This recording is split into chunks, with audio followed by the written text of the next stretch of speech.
Ayun, good morning, good morning, good morning, good morning mga idol. Eto na kami, second day na namin to. Ito yung continue nung video namin kahapon. Ito yung pinuntahan naming MUX na ayaw magpabayad ng cash. Gusto tawag na ito, gusto nila manager's check or deposit sa account nila.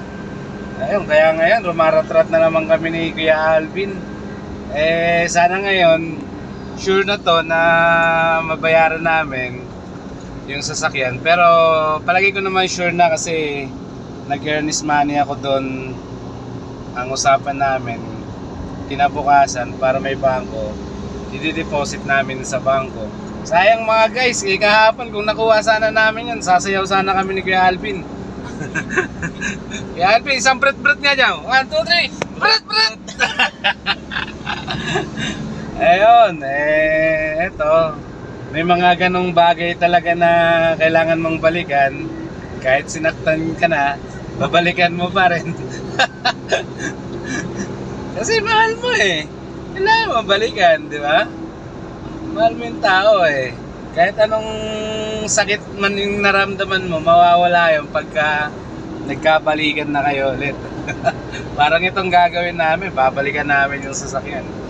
Siguro naman, yung may-ari, yung asawang babae, wala nang angal pag dineposit na namin sa bangko niya yung pambayad namin dun sa MUX niya. Ayan, tingnan nyo, ito pa rin yung daan namin, ratrat pa rin kami ng ratrat. Ngayon, kahapon madilim. Ngayon madilim na naman. Tadhana talaga yata ito. Tadhana talaga na uulanin kami lagi sa lahat ng lakad namin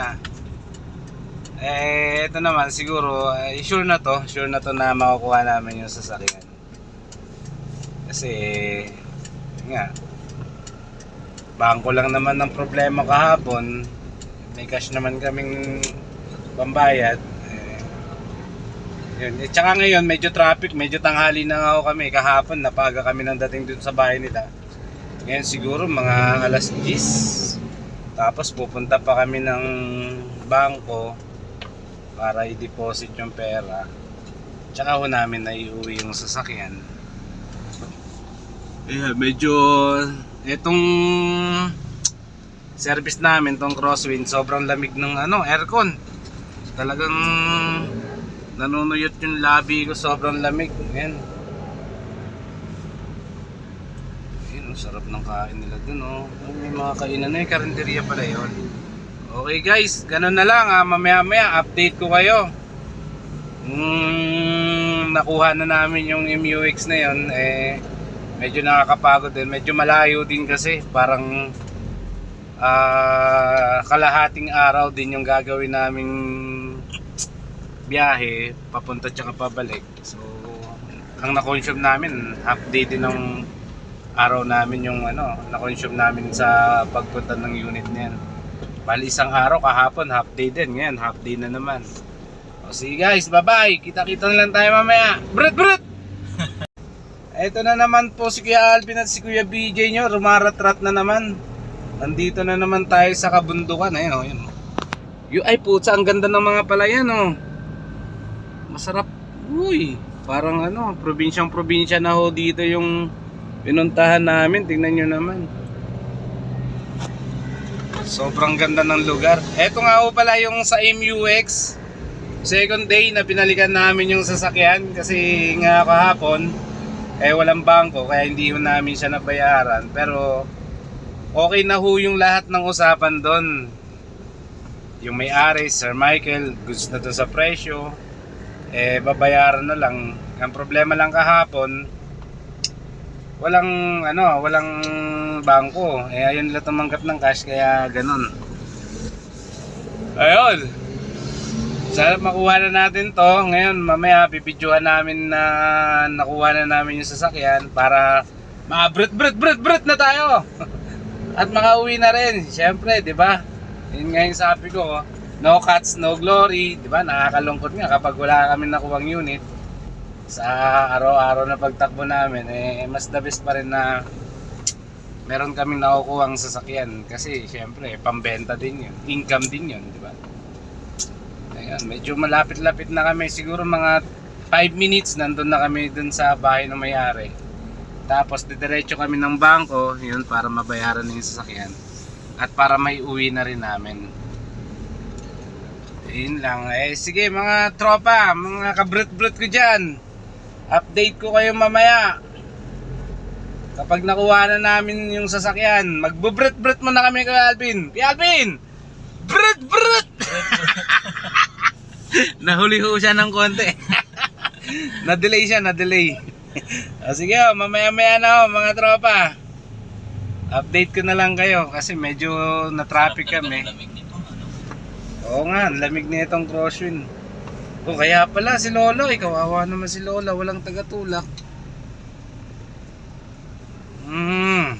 Sana natin hindi tayo ganyan. Pagtandaan natin, gumagapang na tayo. Sige mga drops, mamaya na lang, bye-bye! Ayan guys, nandito na kami ngayon sa unit. So si Sir Michael na lang yung antay namin. Ayan, Sir Michael, si Kuya Alvin. Yan, shout out. Sabi mo Kuya Alvin, shout out. Shout out. Ayan yung unit. O yan. Sige. Kaya guys, punta mo na ako. Bababa mo na ako para puntahan ko Sir Michael. Sabihin mo na nandito na kami. Siguro isang sasakyan na lang kami papuntang bangko. Yun na lang gagamitin namin sa sasakyan yung kanila para iwan na lang namin to dito ng service namin. Okay. Mga guys, mamaya na lang. Bye bye.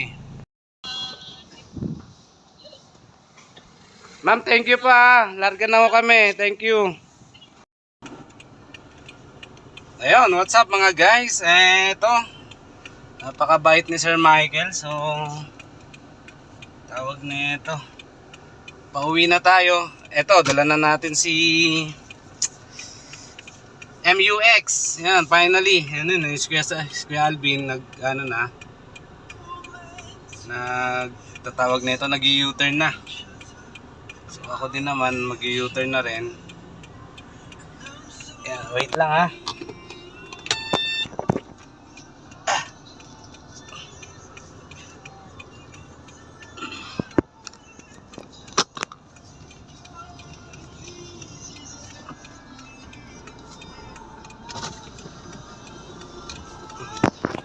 Thank you po. Bye-bye. Ayan, napakabait ng pamilya. Sobra. Si Mami, Sir Michael, si Madam. Ayun. Medyo mahirap lang ayusin yung ano ko. Camera ko. Ayan, ito na si MUX. Sariwang sariwa. Poging pogi. Parang yung nagdadrive, sobrang pogi. Eto na. Eto na si MUX. Lalarga na kami pabalik mga kababayan. Poging pogi, sobrang pogi. Ayun si Kuya Alvin sa likod. So, ano kaya, papasayawin kaya natin si Kuya Alvin ng You Always On My Mind o huwag muna? Okay?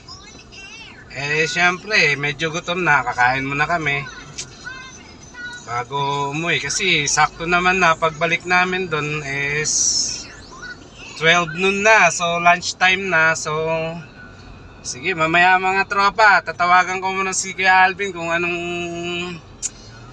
gagawin namin, kung kakain muna kami o ano ba.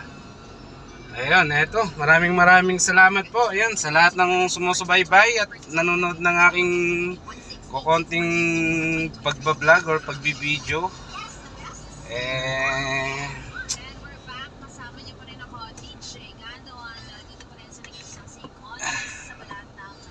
Sige po. Yan. Batang pasaway Si Alvin. at lahat sasabay hanggang mamatay. Rosta dadaling ko hanggang Uwi na ako mamatay. kami. Di na pwede lumiko. Di na pwede umatras. Ayun, what's up mga guys? So, medyo tanghali na. Ayun, inabot na kami ng tanghalian ni Kuya Alvin. Sobrang haba ho nung pila sa bangko. Anong oras kami pumasok? Ito, pauwi pa lang. Ito naman, update ko kayo. Goods na goods naman. So, nakuha na natin si MUX. sa haba ng proseso, ayun, maraming salamat kay Sir Michael Reyes. Sobrang bait mo. Thank you, sir. At sana yung pag-alis mo at maging maayos yung lagay nyo doon sa pupuntahan. Kay ma'am, thank you so much. At least magkakasama na sila mag-asawa. Si Sir Michael kasi mga kabro, kaya niya binenta yung sasakyan kasi wala naman gagamit. Papunta na siyang Canada. Pero ang totoo naman, hindi naman nila tawag nito. Talagang may pera naman talaga sila. Kasi syempre si Sir Michael, chief captain na yun ng barko. So bali talaga, seaman siya. Tapos si madam naman, yun nga, sa Canada, doon nagtatrabaho, receptionist. Gusto naman nilang magkasama na magtrabaho. Kaya Sir Michael, lilipad na rin papuntang Canada. Kaya maraming salamat, Sir Michael. Yun, shoutout sa mga tropa dyan.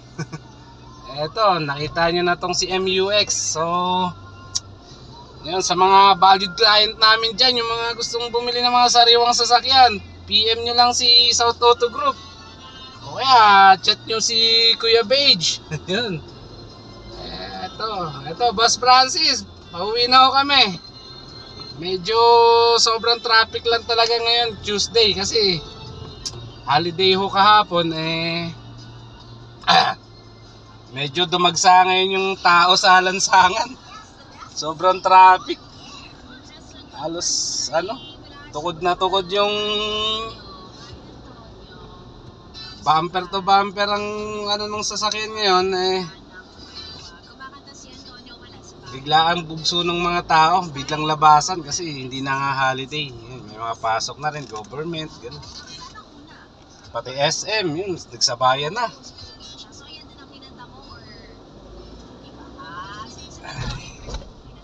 Okay, sige, mamaya guys. Mamaya, medyo kakain lang kami kay Alvin para pagdating namin doon kila boss, trabaho na ako kaagad ulit. Kasi kung doon pa kami didiretso, wala na, nanginginig na yung sikmura ako. Hindi na kakayanin, baka matumba na ako bigla. Okay, mamaya na mga guys. Thank you so much. Bye-bye. At yun mga guys, hindi pa nga kami kumakain, biglang tumawag po sa amin si Boss Francis. Release na nga pala ng BRB namin ngayong araw.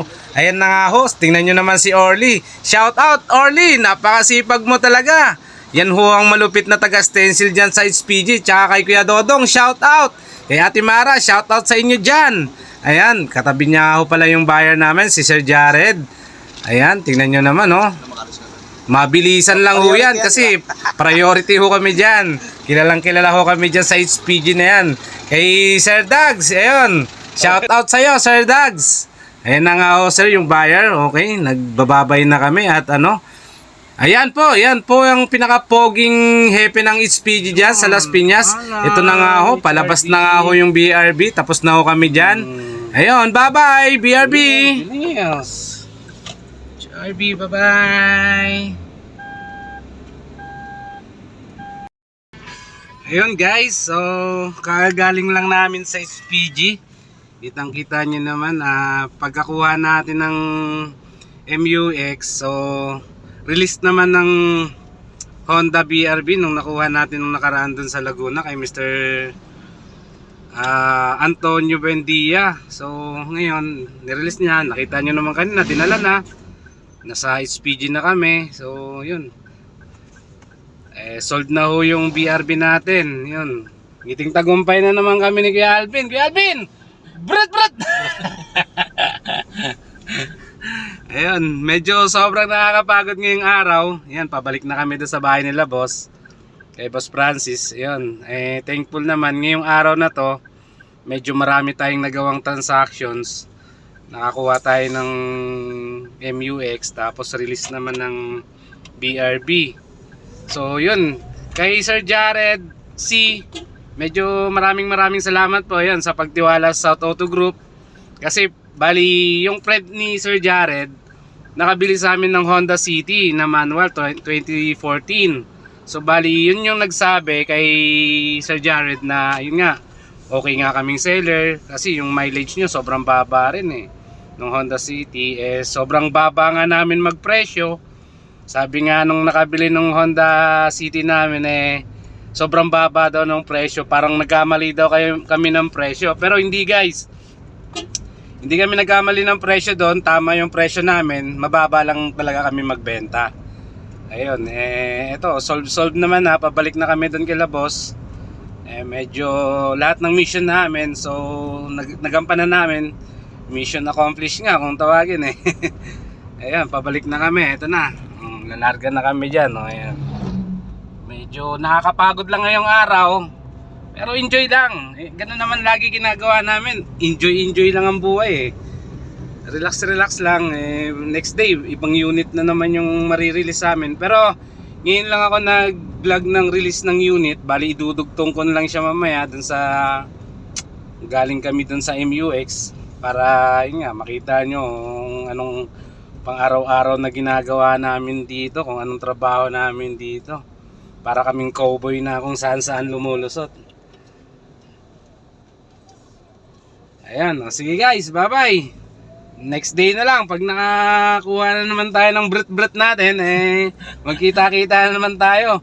Hindi natin napasayaw si Kuya Alvin kanina kasi gutom na kami, nagmamadali na kami umuwi kasi ngayon nga ito, hinahabol namin yung transactions ng release ng BRB kasi syempre kami yung mag-aasikaso, dadali namin sa HPG para sa transfer of ownership. Kaya sobrang ano namin kanina, tawag na ito, yung aligaga kami kanina, kailangan namin makabalik agad sobrang pagod din. O sige mga guys, bret!